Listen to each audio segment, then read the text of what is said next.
Olá! Hoje o assunto é a moral da história. Você já contou história e no final falou, né? Qual é a moral da história? Muita gente faz isso.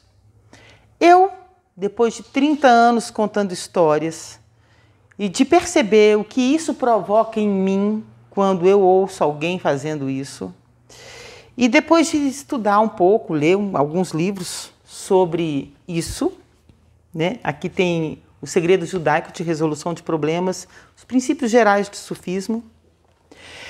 Eu cheguei à conclusão de que eu não gosto, não quero, não devo, não me faz bem dar a moral da história no final, depois de contá-la. E vou te contar por quê.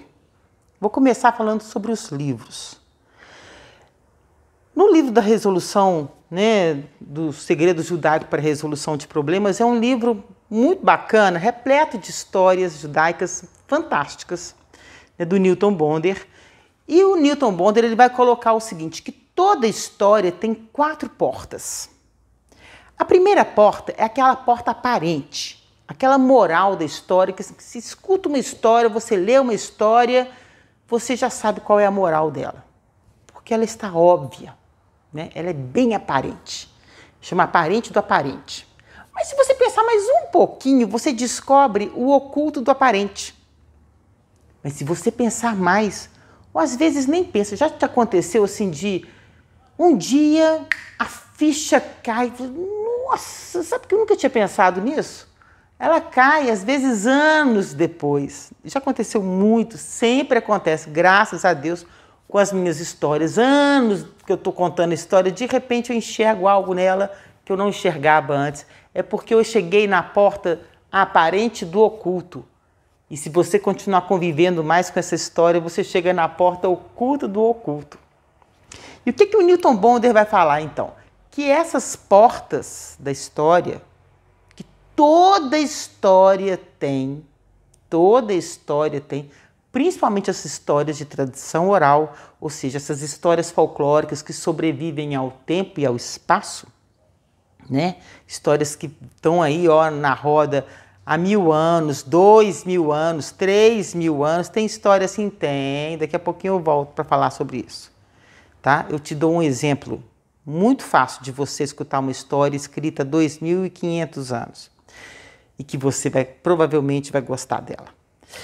Ou pode até não gostar, mas que ela vai mexer, que ela vai te falar alguma coisa, vai. Mas enfim, o que ele vai dizer é o seguinte, que todas as vezes que nós entramos em contato com a história ela alimenta essas nossas portas. E elas nos ensinam, elas nos curam, elas nos transformam. No entanto, quando eu dou a moral da história, aquela moral do aparente, aquela coisa óbvia que está, né, esfregando no rosto da gente, a gente fica parado na primeira porta. A gente impede que a sabedoria dessa história penetre as outras portas que tem dentro da gente. Porque a nossa alma não é só o que a gente... Sabe aquela coisa de penso, logo existo? Eu não sei não. Você já escutou uma música, assim, que você estava meio triste, de repente você escutou a música, se você ficou alegre, uma música sem letra, uma música instrumental. Ou então o contrário, você estava tranquilo, de repente escutou uma música e você ficou melancólico. Uma música sem letra, né? Uma sinfonia, sei lá o quê. Aí você pensa assim, a música, ela é capaz de chegar a locais dentro da gente onde as palavras não alcançam. Se existe algo dentro da gente que a palavra não alcança, é porque a nossa alma pode ser muito maior do que aquilo que a gente percebe. Mas as histórias, elas chegam na alma inteira e elas nos curam, né? Tá aí também um estudo profundo sobre as 1001 noites. Quem não conhece a história das 1001 noites deveria conhecer a história de Sherazade, né? Ela se casa com um sultão que, dia depois de ser traído pela sua esposa, todos os dias ele se casa com uma virgem passa a noite com ela, no dia seguinte manda a virgem para o sacrifício, até que Sherazade se oferece para casar com ele e começa a lhe contar histórias, né? E por meio dessas histórias, Sherazade cura o sultão, tira o sultão daquela loucura, né, na qual ele mergulhou, até transformá-lo num homem novamente. Então, é por causa dessa sabedoria das histórias. Esse livro aqui, muito simples, muito legal, muito fácil de ler, os princípios gerais do sufismo, ele vai falar isso também. Ele vai falar que toda obra de arte e tudo que tem na natureza, a natureza primitiva, as plantas, a água, os animais, né? Quando nós entramos em contato com a natureza ou com uma obra de arte, aí eu falo obra de arte mesmo, nesse produto industrial, de uma indústria cultural, não. Obra de arte. Tudo tem uma sabedoria. E essa sabedoria penetra essa nossa alma, né? A alma que a gente percebe, a alma que a gente não percebe, e cuida dela, e ensina, e trata, e transforma, né? Com essa sabedoria.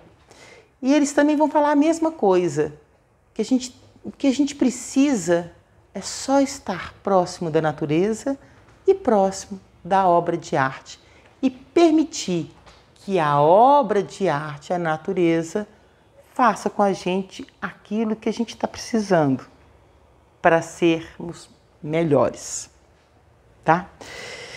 Então, eu realmente, né, pensando que o Mahabharata, um livro que foi escrito 2.600 anos antes de Cristo, um livro sagrado, né, um livro escrito por Krishna. Dentro desse livro, cuja história mais famosa é o Bhagavad Gita, né, e todo mundo vê o Bhagavad Gita como um texto sagrado, mas tem outras histórias aqui que aparentemente não são sagradas, mas que Krishna não ia colocar num livro sagrado uma história por puro romantismo, como é Savitri, uma história de amor que tem aí no meu canal no YouTube, eu estou narrando ela. O seu gatinho, deixa isso aqui em paz, meu gatinho está aqui do meu lado, trazendo a sabedoria dele aqui para nós, né? Então, essa história, ela sobreviveu 2.600 anos, ela foi escrita na Índia, e nós estamos aqui no Brasil. Por que será que ela sobreviveu ao tempo e ao espaço? Por que será que Krishna resolveu deixar os ensinamentos dele por meio das histórias? Que Jesus, o Cristo, resolveu deixar os ensinamentos dele por meio de histórias, assim como Buda, assim como tantos outros grandes, verdadeiros deuses ou mestres, eu não sei como é que é a sua relação, mas enfim, todo grande conta história. Shri Ramakrishna, também na Índia, contava histórias aos seus discípulos, né? Porque certamente eles sabiam que as histórias, elas alcançam a todos. Elas têm dentro delas características que nutrem a todos. Aquela pessoa que está no primeiro andar, aquela pessoa que está no 10º andar, aquela pessoa que está no 20º andar. Mas ela faz isso de uma forma leve, de uma forma divertida, de uma forma amorosa, respeitosa. Quando eu conto histórias, eu toco a alma do outro. E eu preciso ter muita delicadeza para tocar a alma do outro. Se as histórias sobrevivem dessa forma tão amorosa, eu, enquanto contadora de histórias, não deveria intervir nessa relação. A minha função é apenas oferecer a história ao outro e deixar que a história e o outro tenham as suas relações de amor e aprendizado. Quando eu dou a moral da história, eu estou impondo ao outro aquilo que eu, no meu andar de visão, consigo enxergar. Pode ser que o outro esteja muito acima de mim. Pode ser que o outro esteja num andar abaixo de mim. Não vai conseguir enxergar o que eu enxergo. É impossível. Agora, se ele estiver muito acima de mim, ele vai virar as costas para mim.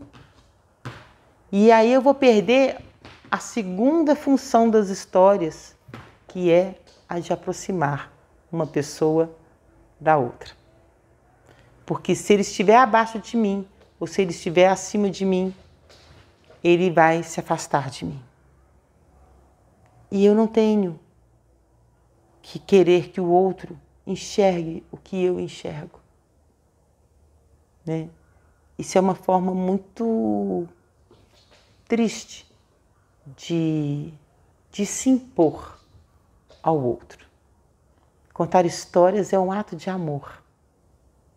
E que apenas por amor a gente possa usar o verbo, a palavra sagrada, para se aproximar do outro. Fica a dica. Obrigada. Mas eu respeito todas as pessoas que ainda assim continuam contando histórias e dando a moral delas no final. Tá bom? Não precisa fugir de mim, porque eu não vou fazer careta para ninguém que faz isso. Um abraço.